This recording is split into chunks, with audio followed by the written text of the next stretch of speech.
अमित शाह जी जो भी करे वो स्टूडेंट्स का भला नहीं मांग। पुलिस के सामने क्रिमिनल्स जो है और अमित शाह के सामने बीजेपी के सामने स्टूडेंट्स वो ही है। वो लोग बोल रहे हैं कि 2014 से हिंदू खतरे में है, 2026 आ गया, हिंदू फिर भी खतरे में है।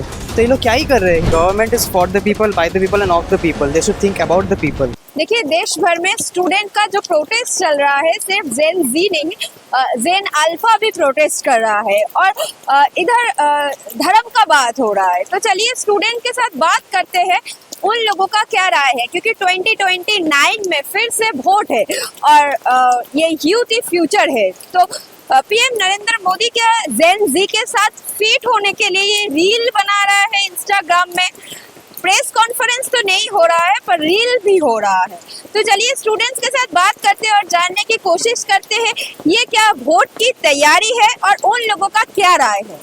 ये जो अमित शाह का रेजिग्नेशन मांग रहा है सीजेपी, आपको क्या लगता है ये होना ज़रूरी है? क्योंकि पूरे देश भर में ये जेन जी और जेन अल्फा का जो प्रोटेस्ट चल रहा है एजुकेशन सिस्टम के खिलाफ, आपको क्या लगता है ये बढ़ना ज़रूरी है?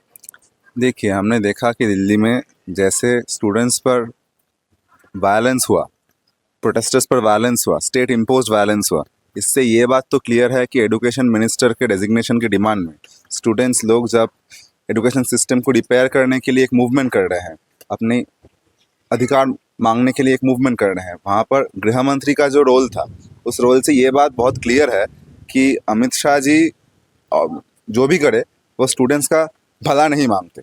तो इस बात से जो सीजेपी का डिमांड है अमित शाह के रेजिग्नेशन का, वो जायज़ है, क्योंकि स्टूडेंट्स पर जैसे आक्रमण हुआ, हमला हुआ, उससे तो ये बात क्लियर है कि पुलिस के सामने क्रिमिनल्स जो है और अमित शाह के सामने बीजेपी के सामने स्टूडेंट्स वो ही है।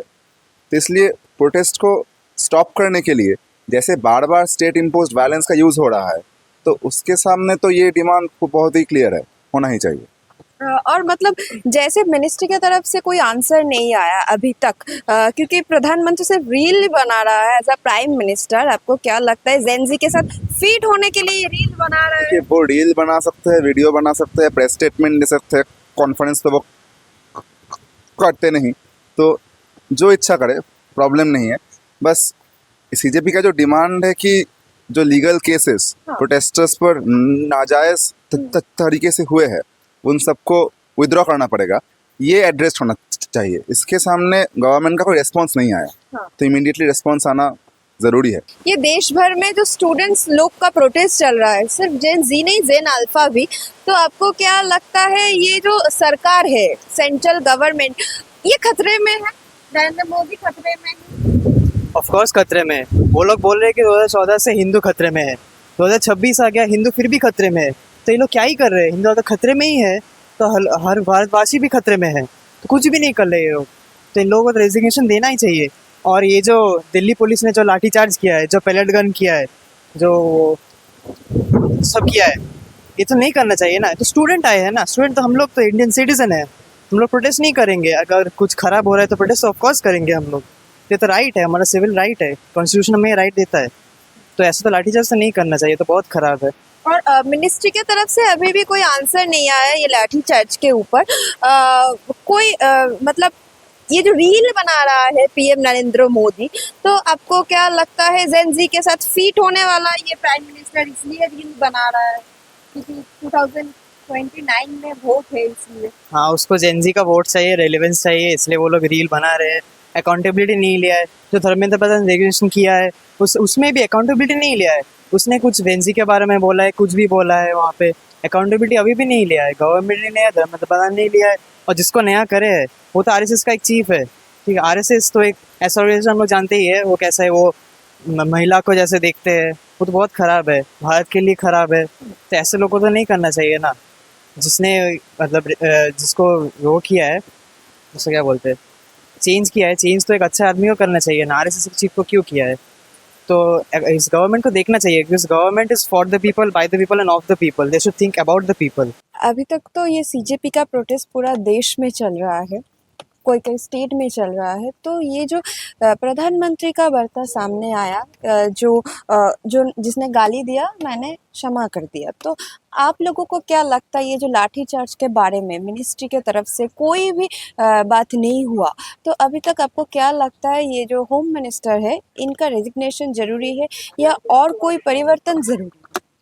দেখিয়ে প্রথমত বিষয় যেটা হচ্ছে গিয়ে যে যন্ত্রমন্ত্র যে বিক্ষোভ এবং সংসদ চলো যে অভিযানে ডাক দেওয়া হয়েছিল এবং বিক্ষোভ কর্মসূচি, সেইখানে শুধুমাত্র একদিন যে লাঠিচার্জ হচ্ছে এমন তো বিষয় না, এবং দিনের পর দিন রাতের পর রাত অন্ধকার, ইলেকট্রিসিটি বন্ধ করে দিয়ে, লাইট অফ করে দিয়ে, ওয়াইফাই ইন্টারনেট কাট ডাউন করে দিয়ে বিভিন্নবার লাঠিচার্জ হয়েছে। এবং শুধু লাঠিচার্জ নয়, এবং কিছু ভয়ঙ্কর বিষয় উঠে এসেছে, সেটা হচ্ছে লাঠির মাথায় পেরেক লাগানো ছিল, যেটা বিভিন্ন সংবাদ মাধ্যম সূত্রে আমরা দেখতে পেয়েছি। ইলেকট্রিক শক গান ব্যবহার করা হয়েছে, এমনকি পেলেট গান ব্যবহার করা হয়েছে, একজনের চোখ নষ্ট হয়ে গেছিলো, এই ঘটনা উঠে এসেছে। এই নিয়ে তো কোনো কিছু মন্তব্য দেখতে পাচ্ছি, এবং খুব সম্ভবত যে ভুল না হয়, আমাদের দেশের স্বরাষ্ট্রমন্ত্রী যার দায়িত্বের মধ্যে দিল্লি পুলিশ পড়ে থাকে, তিনি দীর্ঘদিন ধরে লোকসভা বা রাজ্যসভা কোনোটাতেই যাচ্ছেন না, এবং খুব সম্ভবত সংবাদ মাধ্যমেই পড়েছিলাম যে তার জন্য শাসক পক্ষে অনেক সমস্যা হচ্ছে, যদিও প্রধানমন্ত্রী আসছেন না, কারণ তিনি যখনই আসবেন তখন এই প্রশ্নগুলোর সম্মুখীন হতে পারবেন। তিনি ভয়ে কার্যত পালিয়ে বেড়াচ্ছেন বলে মনে হচ্ছে। সেই জায়গায় তিনি এই যে এতজন বিক্ষোভকারী প্রতিবাদ আন্দোলন করা, কোনো বিষয়ের জন্য প্রতিবাদ করা, তার জন্য যে লাঠিচার্জ, ইলেকট্রিক শক গান ব্যবহার করা যায়, দেশে একটা সামান্য একটা পরীক্ষা শিক্ষা ব্যবস্থা বদল নিয়ে বলা হচ্ছিল, সেই বিষয়ে যখন আন্দোলন করছে তাদের এই কিছু নৃশংস যেমন লাঠির মাথায় পেরেক রাখানো, ইলেকট্রিক শক গান, পেলেটগুলি, মানে এটা তো আমরা দেখতে পাই সাধারণত মানে কোনো সন্ত্রাস কবলিত এলাকায় বা যেখানে উগ্রপন্থীদের প্রভাব প্রতিপত্তি বেশি, সেই সমস্ত অঞ্চলে আমরা এইসব এগুলো ব্যবহার দেখতে পাই। কিন্তু একজন ছাত্রছাত্রীদেরকে ওপরে এই ব্যবহারের মাধ্যমে এই সমস্ত বল প্রয়োগের ব্যবহারের মাধ্যমে কী বোঝাতে চাইছেন আমাদের কাছে স্পষ্ট হয়ে যাচ্ছে যে আমাদেরকে তারা উগ্রপন্থী এবং সন্ত্রাসবাদী হিসেবে মানে চিহ্নিত করতে চাইছেন। দেশের শিক্ষা ব্যবস্থাকে যারা শিক্ষা ব্যবস্থার পরিবর্তন, যারা শিক্ষা ব্যবস্থার প্রশ্ন দুর্নীতি, শিক্ষা দুর্নীতির বিরুদ্ধে যারা আওয়াজ তোলে, তাদের বিরুদ্ধে এই আওয়াজকে দমানোর জন্য এরকম পদক্ষেপ নিয়ে আছে। উল্টো দিকে দাঁড়িয়ে দেখা যাচ্ছে প্রধানমন্ত্রী রিল বানাচ্ছেন, যিনি গালি দিয়েছেন তাদেরকে ক্ষমা করে দেওয়া হচ্ছে। আবার এরকম ভিডিও সামনে আসছে যেখানে একজনকে চরম হেনস্থা করা হয়েছে, তিনি নাকি গালি দেওয়ার অপরাধে। অথচ যদি ভুলে যাই, আমি বর্তমানে যাদবপুর ইউনিভার্সিটির ছাত্র।